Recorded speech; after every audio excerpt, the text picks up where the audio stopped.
కృపా కనికరం కలిగిన మా ప్రియ ప్రభువా, జీవాధిపతి అయిన యేసుక్రీస్తు వారి అతిశ్రేష్టమైన ఘనమైన నామములో మీకు మా హృదయపూర్వకమైన వందనములు, స్తుతి స్తోత్రములు చెల్లిస్తుంటున్నాం. మహాదేవుని కలిగి జీవించే కృపను యేసుక్రీస్తులో కేవలం విశ్వాసం ఉంచుడు ద్వారా మీ పిల్లలుగా మమ్మలను స్వీకరించి ఈ భూమి మీద నాయన మిమ్మలను మహింపరిచే కృపను మీరు మాకు ఇచ్చినందుకు మిమ్మలను మేము స్తుతిస్తున్నాం తండ్రి. మరి ఈ దినము నాయన నీ పిల్లలంగా మా ప్రభు గోనిపూడి నజరేతు ప్రార్థన మందిరములో కొన్ని దినాల నుండి ప్రార్థించి ఆశించి నిరీక్షించిన రీతిగా మా ప్రభు రాత్రి నుండి మీరు జరిగిస్తున్న మీ యొక్క మహిమ కలిగిన సువార్త సభలను బట్టి స్తుతిస్తున్నాము. ఈ రెండవ దినములో నాయన మరి రెండవ కూడికు మమ్మలను ప్రవేశపెట్టి మీ దాసులను మీరు నిలబెట్టి ఈ చివరి కడువరి దినాలలో మాకు అవసరమైన సంగతుల ద్వారా మీరు మాట్లాడుతూ వస్తున్నందుకు మిమ్మల్ని మేము స్తుతిస్తున్నాం తండ్రి. ఇకను నాయన మీరు మాతో మాట్లాడి మమ్మలను సరిచేసి మీ రాకట కొరకు నాయన మమ్మలను సిద్ధపరిచి మా ద్వారా మీకు మహిమ ఘనత ప్రభావాలు ఆరోపించుకోమని మీ దాసులు నిలిచి మాట్లాడినట్టుండగా పరిశుద్ధాత్మతో నింపి పాపమును గురించి, నీతిని గురించి, తీర్పుని గురించి మీరు ఒప్పింపచేసి తండ్రి మీకు మహిమకరంగా నాయన మీ దాసుని వాడుకోవాలని వేడుకుంటూ సంఘం ఎంతో ప్రయాసపడి కష్టపడి ఖర్చుపడి జరిగిస్తున్న ఈ ప్రయాసకు తగిన ప్రతిఫలం మీరు అనుగ్రహించాలని మిమ్మల్ని స్తుతిస్తూ ఇంకా ఈ దినము రేపు జరగాల్సిన సభలను కూడా మీకు మహిమకరంగా జరిగించి మీరే మహిమ పొందమని ప్రభు అయిన యేసుక్రీస్తు వారి శ్రేష్టమైన ఘనమైన పునరుద్ధానమైన నామములోనే ప్రార్థన చేయుచున్నాం తండ్రి, ఆమేన్. మన మధ్యలో మరి నియమించబడిన సేవకులు ఎలీషా బాబు గారు ఉన్నారు. వారు వాక్య పరిచర్య జరుగుతుంటుండగా చిన్నపిల్లలు అటు ఇటు తిరగకుండా చక్కని దేవుని వాక్యం అందిస్తుంటుండగా సావధానంగా విని ఆత్మీయ మేలులు పొందవలసిందిగా ప్రభు పేరట మీకు మనవి చేస్తా ఉన్నాము. ఎలీషా బాబు గారు రండి బ్రదర్.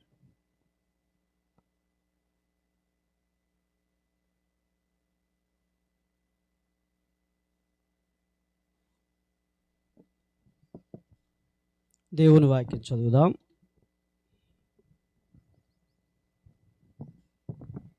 మత్తయి సువార్త 2వ అధ్యాయము.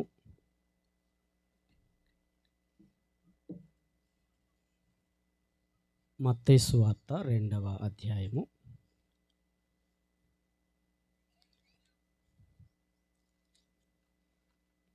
12వ వచనము అలాగే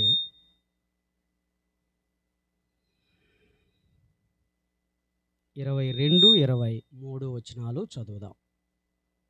మత్తయి సువార్త 2వ అధ్యాయము 12వ వచనము 22, 23 వచనాలు నేను చదువుతున్నాను. తరువాత హేరోదు నొద్దకు వెళ్ళవద్దని స్వప్నమందు దేవుని చేత బోధింపబడిన వారై వారు మరి ఒక మార్గమున తమ దేశమునకు తిరిగి వెళ్ళిరి. 22, 23 అయితే అర్కేలాయు తన తండ్రి అయిన హేరోదునకు ప్రతిగా యూదయా దేశం ఏలుచున్నాడని విని అక్కడికి వెరచి స్వప్నమందు దేవుని చేత బోధింపబడిన వారై గలిలయ ప్రాంతములకు వెళ్ళి నజరేతు అను ఊరికి వచ్చి అక్కడ కాపురముండెను.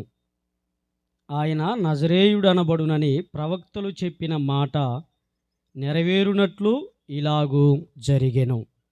దేవుడు తన పరిశుద్ధమైన లేఖనాలు మనందరి ఆత్మీయ క్షేమము కోసం విరిచి పంచిపెట్టునుగాక. ఆమేన్. ఇసాకన్న ప్రార్థన చేశారు. నేను వారితో ఏకీభవించి ముందుకు కొనసాగుతున్నాను. కొందరు తెలిసిన ఎరిగిన వారు ఉన్నారు.